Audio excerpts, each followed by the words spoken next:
My name's Andrew Bennett, and I'm honored to be a 2018 quarterfinalist for the Grammy's Music Educators Award. Now, I have no problem telling you about the great things that our student musicians do at Fredonia, or how supportive our community is of education, and specifically music education. But it's unnatural for me to tell you about good things that I've done. But I'm going to give it a try and see if I can keep it to that 2 to 4 minutes. Some of my proudest moments as a teacher, there are so many it's difficult to choose from. I can tell you the stuff that looks great on paper, like the fact that we've doubled the enrollment of our high school band, that due to changes I've helped lead in our recruitment programs, we have 80% of our 5th graders at least starting a band or an orchestra instrument. But if I'm being completely honest, the things that truly make me proud is how our students are starting to self-direct their own learning. Now, I'm not talking about them just learning how to practice things on their own, taking abstract music, challenges, and making them into things that they can solve independently. I'm talking about how they're understanding how their talents can be used to help the community in general. Like many school districts, we send our students out into the community. We play at charity events, we play at benefits, we try to play at nursing homes. But what I've really been proud of is in the last few years, our students have started organizing these events on their own. They can say, wow, I have a jazz combo that sounds pretty good. Maybe we can all get together and play at this benefit for our friend's charity. Or maybe we can get a performance together when a student makes states and we can play the fight song as they're clapped out of the school. I couldn't be prouder of what our students are starting to accomplish on their own. The most significant challenges in my teaching also tie to my philosophy. I truly believe that every child deserves a high-quality music education and that every child can learn to play an instrument in spite of any perceived challenges.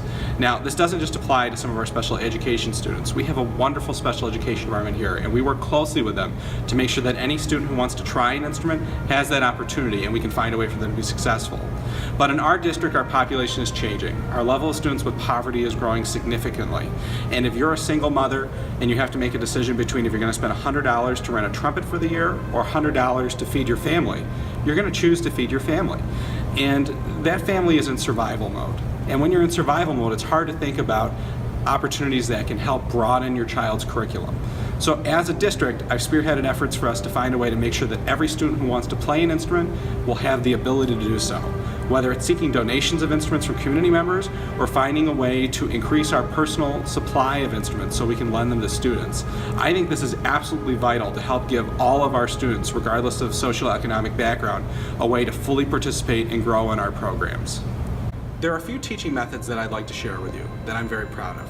One is we do a lot of formative assessments, especially in my large ensemble rehearsals. When you have 60 students in front of you, sometimes it's difficult to gauge how every single one of them feels about their performance. So a quick way to do it for me is you ask a prompt, like how many of you think you played all of your dynamics correctly?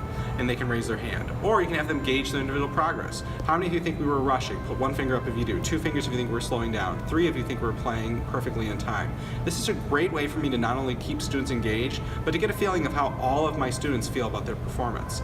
Some other neat things we're doing in our classrooms, we're using a lot of technology. And we're also trying to give the choice of what they're going to learn back to the students. How many times does a band, orchestra, chorus teacher just assign a piece of music to the students and say, I hope you like this because we're going to spend the next 2 months learning it. Well, here at Fredonia in my band program, we've done a lot of student choice pieces. Each concert, the students have been able to look at one piece on Google Classroom where they actually get to page through a full score, and then they have discussions online about challenges that they foresee us experiencing as an ensemble, things they think will come easy to us, and they get to vote on which piece they'd like to perform on the next concert. This has been hugely successful, and I'm so happy that it's being replicated by other teachers in our district and area now.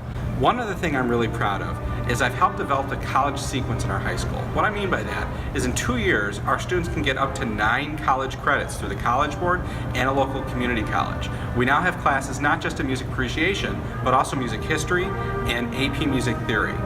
Now, in particular, our AP Music Theory students always end the year with a composition project. They have to take all the knowledge they've learned and write a piece that our top high school performing ensembles will then play.